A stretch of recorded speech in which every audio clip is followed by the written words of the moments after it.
ಇವತ್ತು ನಮ್ಮ ಕೋಲಾರ ಹೃದಯ ಭಾಗದಲ್ಲಿರುವಂಥ ನಮ್ಮ ಸರ್ಕಾರಿ ಸಣ್ಣರ್ ಹಾಸ್ಪಿಟಲ್, ಮೈಸೂರು ಮಹಾರಾಜರು ಕೊಟ್ಟಿರುವಂಥ ಹಾಸ್ಪಿಟಲ್ ನಮ್ಮ ಕೋಲಾರ್ಗೆ.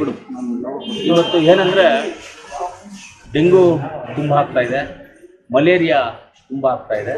ಆಲ್ರೆಡಿ ನಮ್ಮ ಹಾಸ್ಪಿಟಲಲ್ಲಿ ಮಲೇರಿಯಾ ಕೇಸು ಒಂದು 20 ಕೇಸು, 7 ಕೇಸು ಫೈಂಡ್ ಔಟ್ ಆಗಿದೆ. ಅದರಲ್ಲೂ ನಮ್ಮ ರಹಮತ್ ನಗರ, ಆಮೇಲೆ ಮಹಾಲಕ್ಷ್ಮಿ ಲೇಔಟು, ದರ್ಗಾ ಮೌಲ ಈ ಕಡೆ ಅದೇ ಕೇಸಸ್ ಆಗಿದೆ. ಅದರಿಂದ ಮುಂಜಾಗ್ರತೆ ಕ್ರಮವಾಗಿ ಆ ಕಡೆ ಎಲ್ಲ ಏನು ಬ್ಲೀಚಿಂಗ್ ಪೌಡ್ರ್ ಹಾಕೋದು, ಆಮೇಲೆ ನಗರಸಭೆ ಅಧ್ಯಕ್ಷರು ಇದ್ದಾರೆ, ಬ್ಲೀಚಿಂಗ್ ಪೌಡ್ರ್ ಹಾಕೋದು, ಅಲ್ಲೇನು ಸೊಳ್ಳೆಗಳಿಗೆ ಏನು ಮಾಡಬೇಕು ಕ್ಲೀನಿಂಗ್ ಮಾಡೋದನ್ನು ಅದನ್ನೆಲ್ಲ ಮಾಡಬೇಕು ಅಂತ. ಎರಡನೇದು ಹಾಸ್ಪಿಟ್ಲಲ್ಲಿ ಇವತ್ತು ಈ ಕೋವಿಡ್ ಬೇರೆ ರೀಸೆಂಟಾಗಿ ಅಲ್ಲಿ ಒಂದೊಂದು ಬರ್ತಾ ಇದೆ ಅಂತ ಹೇಳಿದ್ರು. ನಮ್ಮಲ್ಲಿ ಯಾವುದೋ 4 ಕೇಸ್ ಬಂದಿದೆ, ಎಲ್ಲ ಕ್ಯೂರ್. 4 ಕೇಸ್ ಬಂದಿದೆ, 4 ಕೇಸು ಕ್ಯೂರ್ ಆಗಿ ಕೋವಿಡ್ಗೂ ಆಚೆ ಹೋಗಿದೆ, ಏನು ಸಮಸ್ಯೆ ಏನಿಲ್ಲ.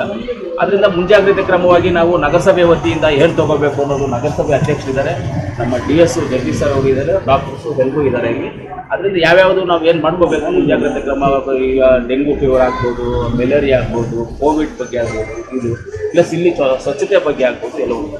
ಸ್ವಚ್ಛತೆ ನಾವು ಒಂದು 10 ಕೋಟಿ ವೆಚ್ಚದಲ್ಲಿ ರಿನೋವೇಷನ್ ಕೆಲಸ ಮಾಡ್ತಾ ಇರೋದ್ರಿಂದ ಸ್ವಲ್ಪ ಸ್ವಚ್ಛತೆ ಆಚೆ, ಈಗ ಒಳಗಡೆ ಅಲ್ಲ, ಆಚೆ ಸ್ವಚ್ಛತೆ ಸ್ವಲ್ಪ ಕಮ್ಮಿ ಇದೆ. ಅಂದರೆ ರಿನೋವೇಷನ್ ಮಾಡುವಾಗ ಅದು ಒಡೆದದ್ದು ಆಚೆ ತೊಗೊಂಡಾಗ ಹಾಕ್ತಾರೆ, ಅದು ಒಂದು ಲೋಡ್ ಆದಾಗ ಅದನ್ನು ಲೋಡ್ ಮಾಡಿ ತೊಗೊಂಡೋಗ್ತಾರೆ. ಆ ಒಂದು ಲೋಡ್ ಆಗೋವರೆಗೂ ಸ್ವಲ್ಪ ನಮಗೇನು ಸ್ವಚ್ಛತೆ ಇಲ್ಲ ಅಂತ ಕಾಣಿಸುತ್ತೆ.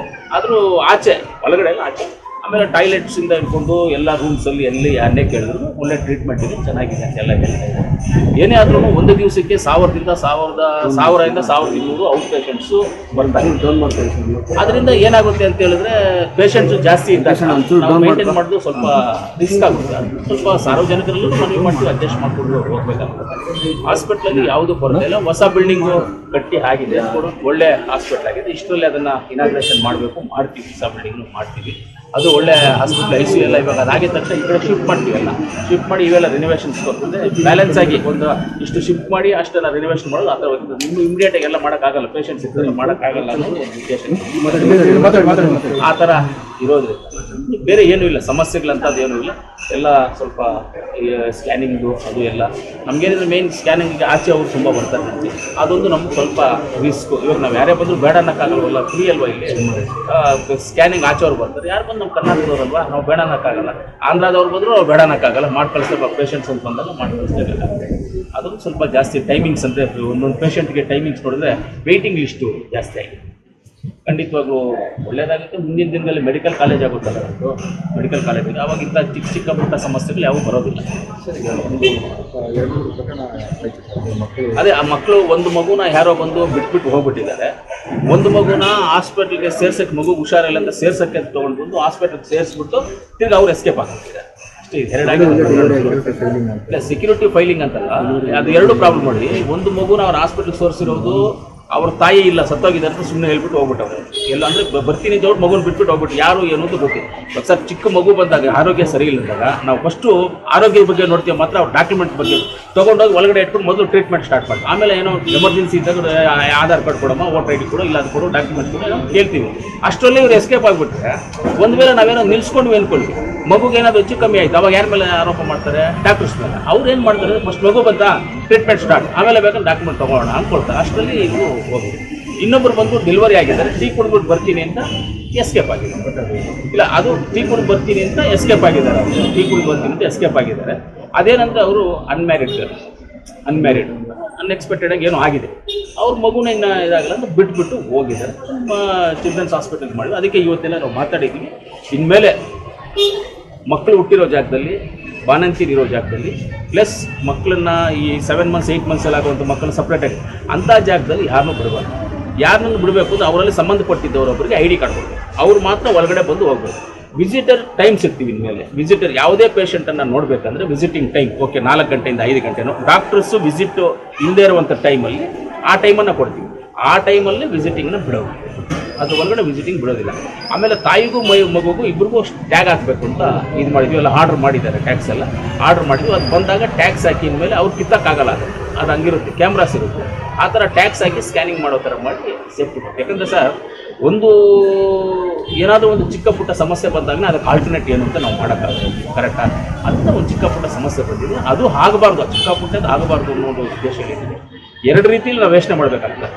ಒಂದು ಮಗು ಒಳಗಡೆ ತೊಗೊಂಡು ಬಂದಾಗ ಯಾರೋ ಒಬ್ಬ ನಾನೇ ಅನ್ಕೊಳ್ಳಿ ಎತ್ಕೊಂಡು ಮಗುನ ಓಡ್ ಬಂದಾಗ ಡಾಕ್ಟ್ರಿಸ್ಗೆ ಏನು ಅನ್ಸುತ್ತೆ, ಏನೋ ಪ್ರಾಬ್ಲಮ್ ಇದೆ ಫಸ್ಟ್ ತಗೋ ಮಗುರ ಎತ್ಕೊಂಡು ಒಳಗಡೆ ಅವ್ರು ಚೆಕ್ ಮಾಡ್ತಾರೆ. ಆಮೇಲೆ ಇಲ್ಲಿ ಬಂದು ಏನೋ ಮಾಡೋದು ಅವ್ರ ಡಾಕ್ಯುಮೆಂಟ್ಸು ಆಧಾರ್ ಕಾರ್ಡು ಅದು ಕೇಳ್ತಾರೆ, ಅವ್ರು ಕೊಟ್ಬಿಟ್ಟೆ ಓಡೋಗ್ಬಿಟ್ರೆ ಏನು ಮಾಡೋದು, ಆ ಥರ ಆಗುತ್ತೆ. ಕೆಲವೊಂದನ್ನು ನಾವು ತಗೋಬೇಕಂದ್ರೆ ಫಸ್ಟು ಪ್ರಾಣ ಮುಖ್ಯ ನಮಗೆ, ಅದಕ್ಕೆ ಮಗುನ ತೊಗೊಂಡು ಅವ್ನು ಓಡೋಗ್ಬಿಟ್ಟ.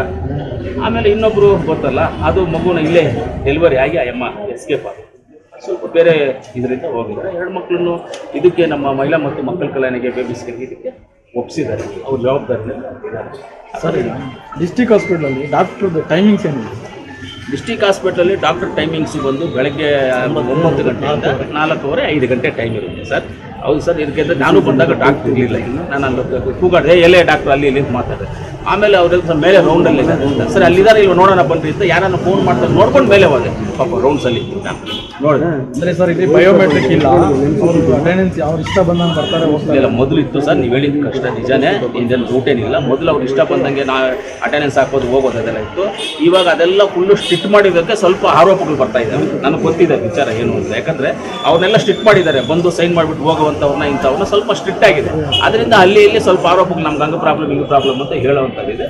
ಅದು ಸ್ಟ್ರಿಕ್ಟ್ ಏನಿದೆಯೋ ನಾನು ನಮ್ಮ DS ಅವ್ರಿಗೂ ಇಷ್ಟ ಹೇಳೋದು, ನಾವೆಲ್ಲರೂ ಇದ್ದೀವಿ, ನೀವು ಫುಲ್ಲು ಸ್ಟ್ರಿಕ್ಟ್ ಮಾಡಿ ಯಾರ್ಯಾರು ಟೈಮಿಂಗ್ಸ್ ಏನಿದೆ ಆ ಟೈಮಿಂಗ್ಸ್ ಇರಬೇಕು.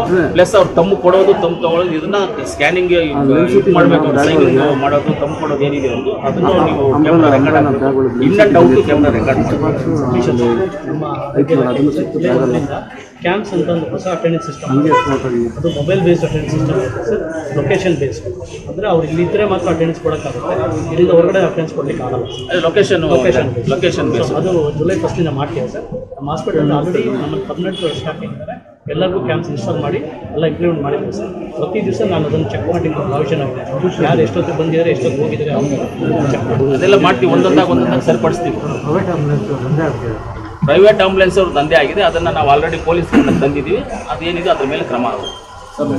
ಕಾಮಗಾರಿದು ಚೆನ್ನಾಗಿರೋ ಕಾಮಗಾರಿನ ಹೊರದಾಕಿ ಮಾಡ್ತಾ ಇದ್ದಾರೆ. ಇಲ್ಲ ನಾನು ನೋಡಿದೆ, ಇವಾಗ ಚೆನ್ನಾಗಿರೋ ಕಾಮಗಾರಿನ ಹೊಡೆದ್ಬಿಟ್ಟು ಹಾಕುವಂಥದ್ದು ನೆಸಿಟಿ ಏನಿದೆ, ಚೆನ್ನಾಗಿರೋದು ಯಾಕೆ ಹೊಡಿಬೇಕು ಹೇಳಿ. ಅಲ್ಲಿ ಏನಾಗಿದೆ, ಮೊದಲು ಫಿಕ್ಸ್ ಮಾಡಿದಾರಲ್ಲ, ಆ ಫಿಕ್ಸ್ ಮಾಡಿರೋ ಕೆಳಗಡೆ ಸಿಮೆಂಟ್ ಆಗದೆ ಏನಾಗಿದೆ, ಕ್ರ್ಯಾಕ್ಸ್ ಬಂದಿದೆ, ಎಲ್ಲ ಕ್ರ್ಯಾಕ್ಸ್ ಬಂದಿದೆ. ಆ ಕ್ರ್ಯಾಕ್ಸ್ ಬಂದು ಸ್ವಲ್ಪ ಈ ಟೈಲ್ಸ್ ಕುತ್ಕೊಂಡು ಒಂದಕ್ಕೆ ಕರೆಕ್ಟಾಗಿ ಹಿಂಗಿಲ್ಲ, ಈ ಥರ ಕುತ್ಕೊಂಡಿದೆ. ಬೇಕಾದ್ರೆ ನೀವು ನೋಡಿದ್ವಿ ಅವಾಗ ಹಿಂಗೆ ಕುತ್ಕೊಂಡಿದೆ. ಅವಾಗ ಒಂದು ವೇಳೆ ನಾವು ಎಮರ್ಜೆನ್ಸಿಗೆ ಒಂದು ಪೇಷಂಟ್ನ ಒಂದು ಸ್ಟ್ರಕ್ಚರಲ್ಲಿ ಇಟ್ಕೊಂಡು ತಳ್ಕೊಂಡು ಹೋದಾಗ ಅದೇನಾದರೂ ತಗಲಿದ್ರೆ ಇಲ್ಲ ಪೇಷಂಟ್ ಬೀಳಬೇಕು, ಇಲ್ಲ ಇವ್ರು ಬೀಳಬೇಕು, ಇಲ್ಲ ಕಾಲು ತೆಗೆದು ಬೀಳಬೇಕು ಅಂತ. ಅದನ್ನಂದ್ರೆ ಚೆನ್ನಾಗಿರೋದಂತ ಎಲ್ಲ ಚೆನ್ನಾಗಿರೋದಂತ ಹೊಡೆದಿತ್ತಲ್ಲ, ಎಲ್ಲೆಲ್ಲ ಆ ಥರ ಡ್ಯಾಮೇಜಸ್ ಇದೆ, ಡ್ಯಾಮೇಜಸ್ನ ರಿಮೂವ್ ಮಾಡಿ ಮಾಡ್ತಾ ಇರೋದು ಅಷ್ಟೇ. ಅದೇನು ಬೇರೆ ನಾನು ನೋಡಿದೆ, ನಾನು ವಿಸಿಟ್ ಮಾಡಿದೆ. ಈಗ ಜಿಲ್ಲಾ ಆಸ್ಪತ್ರೆಯಲ್ಲಿ ಪಾರ್ಕಿಂಗ್ ಪ್ರಾಬ್ಲಮ್ ಇದೆ, ಅಲ್ಲಿ 2 ಅಂಗಡಿಗಳಿದ್ದಾವೆ, ಅದನ್ನು ಖಾಲಿ ಮಾಡಿಸ್ತಾ ಇದ್ದೀವಿ. ಅದು ಖಾಲಿ ಆದಮೇಲೆ ಪಾರ್ಕಿಂಗ್ಸ್ ಎಲ್ಲ ಮಾಡ್ತೀವಿ. ಆ ಪಾರ್ಕಿಂಗ್ ಪ್ಲ್ಯಾನ್ ಎಲ್ಲ ಇಲ್ಲ ಪರವಾಗಿಲ್ಲ ಆ ಪಾರ್ಕಿಂಗ್ ಪ್ಲ್ಯಾನು ಎಲ್ಲ ಮಾಡಿದ್ದೀವಿ. ಅದು ಅಂಗಡಿಗಳು ಅವ್ರನ್ನ ಟೈಮ್ ಕೇಳಿದ್ರೆ ಅದು ಖಾಲಿ ಆಗಿದ ತಕ್ಷಣ ಪಾರ್ಕಿಂಗ್ಗೆ ಎಲ್ಲ ವ್ಯವಸ್ಥೆ ಮಾಡಿ ಕೆಳಗಡೆ ಟೈಲ್ಸ್ ಹಾಕಿ, ಲಾಕ್ ಟೈಲ್ಸ್ ಹಾಕಿ, ಪಾರ್ಕಿಂಗ್ ಮಾರ್ಕಿಂಗ್ಸ್ ಎಲ್ಲ ಮಾರ್ಕಿಂಗ್ ಮಾಡಿ, 2 ವೀಲರ್ಸ್ಗೆಲ್ಲ ಮಾರ್ಕಿಂಗ್ ಮಾಡಿ ಅದನ್ನು ಪಾರ್ಕಿಂಗ್ ವ್ಯವಸ್ಥೆ ಮಾಡ್ತೀವಿ. ಒಂದೊಂದಾಗ ಮಾಡ್ತೀವಿ, ಏನು ಸಮಸ್ಯೆ ಏನಾಗೋದಿಲ್ಲ, ಮಾಡ್ತೀವಿ. ನಾನು ಮೀಡಿಯಾವರಲ್ಲಿ ನಿಮ್ಮಲ್ಲಿ ಕೇಳ್ಕೊಳ್ತಿದ್ದೆ, ಹಾಸ್ಪಿಟ್ಲು ತುಂಬ ದೊಡ್ಡದು. ಪೇಷಂಟ್ಸು ಬರೀ ಕೋಲಾರ ಜಿಲ್ಲೆಯವರು ಬರೋದಿಲ್ಲ, ಚಿಕ್ಕಬಳ್ಳಾಪುರ ಜಿಲ್ಲೆ ಬರ್ತಾರೆ, ಮದನಪಲ್ಲಿ, ಪುಂಗೂರು, ಪಲಮನೇರು, ವಿಕೋಟ ಈ ಕಡೆಯವರೆಲ್ಲ ಪೇಷಂಟ್ಸ್. ಎಲ್ಲ ನಮ್ಮ ಪ್ರಜೆಗಳೇ, ನಮ್ಮ ದೇಶದ ಪ್ರಜೆಗಳು ಯಾರ್ಯಾದ್ರೂ ಬಂದು ನಾವು ಸ್ವಾಗತ ಮಾಡಬೇಕು. ಹಾಸ್ಪಿಟ್ಲಿಗೆ ಯಾರನ್ನೂ ಸ್ವಾಗತ ಮಾಡೋದು ಬೇಡ, ಯಾರು ಹಾಸ್ಪಿಟ್ಲಿಗೆ ಬರೋದು ಬೇಡ, ಪೇಷಂಟ್ ಇಲ್ಲ ಬರೋದು ಬೇಡ. ಒಳ್ಳೆಯವರಾಗಿ ಹಾಸ್ಪಿಟ್ಲಿಗೆ ಅವ್ರು ಸರ್ವಿಸ್ ಮೈಂಡ್ ಇಟ್ಕೊಂಡು ಬರಲಿ ಅಂತ ದೇವರಲ್ಲಿ ಪ್ರಾರ್ಥನೆ ಬೇಡ. ನೀವು ಸರ್ಕಾರ ಮಾಡಿ, ನೀವು ಬಂದು ವಿಸಿಟ್ ಮಾಡಿ ಹಾಸ್ಪಿಟ್ಲಿಗೆ, ಪತ್ರಕರ್ತರು ಬಂದು ವಿಸಿಟ್ ಮಾಡಿ, ನಮ್ಮದೇ ಎಲ್ಲ ಜವಾಬ್ದಾರಿ. ನಾನು ಒಂದು ಪಬ್ಲಿಕ್ ಕೆಲಸ ಮಾಡೋನು, ನೀವು ಪಬ್ಲಿಕ್ ಕೆಲಸ ಕರೆಕ್ಟಾಗಿ ಬಂದು, ನೀವು ಪಬ್ಲಿಕ್ ಕೆಲಸ ಮಾಡೋದು, ನಾನು ಪಬ್ಲಿಕ್ ಕೆಲಸ. ನೀವು ಬನ್ನಿ, ಯಾವಾಗ ಬನ್ನಿ, ನೀವು ನೋಡಿ, ಏನಾದರೂ ಸಮಸ್ಯೆ ಇದ್ದಾಗ ನಮ್ಮ ಗಮನಕ್ಕೆ ಬನ್ನಿ, ನಾವು ಸಾಲ್ವ್ ಮಾಡ್ತೀವಿ. ನಾವು ಸಾಲ್ವ್ ಮಾಡಿಲ್ಲ ಅಂದರೆ ನೀವು ಹೋಗಿರಿ, ನಮ್ಮ ಸಾಲ್ವ್ ಮಾಡ್ತೀವಿ, ಖಂಡಿತವಾಗ್ಲೂ ಸಾಲ್ವ್ ಮಾಡ್ತೀವಿ. ಕೋಲಾರ ಮೆಡಿಕಲ್ ಕಾಲೇಜು ಮಾಡ್ತೀವಿ, ರಿಂಗ್ ರೋಡು ಮಾಡ್ತೀವಿ. ಇವಾಗ ರಿಂಗ್ ರೋಡ್ದು ಬಂದ್ಬಿಟ್ಟು ಟೆಂಡರ್, ಇದು ಏನು DPRಗೆ ಟೆಂಡರ್ ಆಗಿದೆ, 2.5 ಕೋಟಿ. ಮೊದಲು 30 ಲಕ್ಷ ಅಂತ ಹೇಳಿದ್ನಲ್ಲ, ಅದು ಸಾಲಲ್ಲ ಅಂತ 2.5 ಕೋಟಿ ಟೋಟ್ಲು 60 ಕಿಲೋಮೀಟ್ರ್ ಇದು ಮಾಡೋ ಥರ DPR ಮಾಡ್ತಾಯಿದ್ದೀವಿ. DPR ಮಾಡಿ ಕ್ಯಾಬಿನೆಟ್ ಅಪ್ರೂವ್ ತೊಗೊಂಡು ಅದನ್ನು ಮಾಡ್ತೀವಿ ಆದಷ್ಟು ಬೇಗ. ಆದರೂ ಈ ಥರ ನೀವು ನಮ್ಮ ಗಮನಕ್ಕೆ ತಂದಾಗ ಖಂಡಿತವಾಗಿ ನಾವು ಕೆಲಸ ಮಾಡ್ತೀವಿ. ಒಂದು ದಿವಸ ಲೇಟ್ ಆಗ್ತದೆ, ಕೆಲಸ ಮಾಡೋರಿಗೆ ಯಾವತ್ತು ಒಂದು ದಿವಸ ಲೇಟ್ ಆಗ್ಬೋದು, ಆದರೂ ಕೆಲಸ ಮಾಡ್ತೀವಿ. ನೀವು ಇದಕ್ಕೆ ಜವಾಬ್ದಾರಿ, ಹಾಸ್ಪಿಟಲ್ ಚಾರ್ಜ್ ಮಾಡ್ತೀವಿ. ಮತ್ತು ಇಲ್ಲಿ ಹುಟ್ಟಿದ ಮಗು ಬರ್ತ್ ಫಾರ್ಮ್ಗೆ 300 ರೂಪಾಯಿ ಫ್ರೀ ಆಗಿರೋದನ್ನ 300 ರೂಪಾಯಿ ಇಸ್ಕೊಂಡಿದ್ದಾರೆ. ಮತ್ತು ಹೊರಗಡೆ ಬೇರೆ ಖಾಸಗಿ ಆಸ್ಪತ್ರೆ ಇವರೇ ಡಾಕ್ಟರ್ ರೆಫರ್ ಮಾಡೋದು ಅದು ಅದೆಲ್ಲ ಮೊದಲು ಕಂಪ್ಲೇಂಟ್ಸ್ ಇತ್ತು, ಇವಾಗ ಕಮ್ಮಿ ಆಗಿದೆ. ಮೊದಲು ಇದ್ದಿದ್ದು ಅದೆಲ್ಲ ಇತ್ತು, ಸ್ವಲ್ಪ ಇತ್ತು, ಇವಾಗ ಅದೆಲ್ಲ ಇಲ್ಲ. ಇಲ್ಲಿ ಗೌರ್ಮೆಂಟ್ ಹಾಸ್ಪಿಟಲ್ ಎಲ್ಲ ಫ್ರೀ ಆಗಿದೆ. ಬಸ್ ಸರ್ವೆ ಟಿಕೆಟ್ಗೆ ಏನಿಲ್ಲ, ಬಸ್ ಸರ್ವೆ ಟಿಕೆಟ್ಗೆ ಅಂದರೆ ಇವ್ರು ಇಲ್ಲಿ ಅಪ್ಲೋಡ್ ಮಾಡಿ ರಸೀದ್ ಕೊಟ್ಟರೆ ಸಾಕು. ಬಸ್ ಸರ್ವೆ ಟಿಕೆಟ್ ನಗರಸಭೆಯಲ್ಲಿ ಆಟೋಮೆಟಿಕ್ ಇವ್ರ ಕಡೆಯಿಂದ ಅಲ್ಲಿ ಹೋಗ್ಬಿಡುತ್ತೆ, ಅವರು ಅಲ್ಲಿಂದ ಸ್ಟಾಫ್ ನರ್ಸಸ್ ವಸೂಲಿ ಮಾಡ್ತಾ ಇದ್ದಾರೆ ಸರ್. 200 ರೂಪಾಯಿ ಸ್ಟಾಫ್ ನರ್ಸಸ್ ತಗೊಂತಾ ಇದ್ದಾರೆ. ಇಲ್ಲ, ಆ ಥರ ಏನಾದರೂ ಕಂಪ್ಲೇಂಟ್ ಇದ್ದಾಗ ಯಾರಾದ್ರೂ ಇಂಥವ್ರು ಪರ್ಟಿಕ್ಯುಲರ್ ಹೆಸರಲ್ಲಿ ಅವ್ರು ಬೇಕಾದ್ರೆ ಸಸ್ಪೆಂಡ್ ಮಾಡ್ತಾರೆ, ಅದೇ ತೊಂದರೆ ಇಲ್ಲ. ಆ ಥರ ಏನಾದರೂ ಇದ್ದರೆ ನಾವು ಇದ್ಮೇಲೆ ಸರಿಪಡಿಸ್ಕೊಳ್ತೀವಿ. ಅಂದರೆ ನೀವು ಹೇಳಿದ್ದು ನಾವು ಸುಳ್ಳು ಅಂತ ಇಲ್ಲ, ನಾನು ಹೇಳಿದ್ದು ನಿಜ ಅಂತ ಇಲ್ಲ. ಆ ಥರ ಇದ್ದರೆ ಏನಾದ್ರು ಇವಾಗ ನೀವು ಗಮನಕ್ಕೆ ತಂದಿದ್ರೆ ಖಂಡಿತವಾಗ್ಲೂ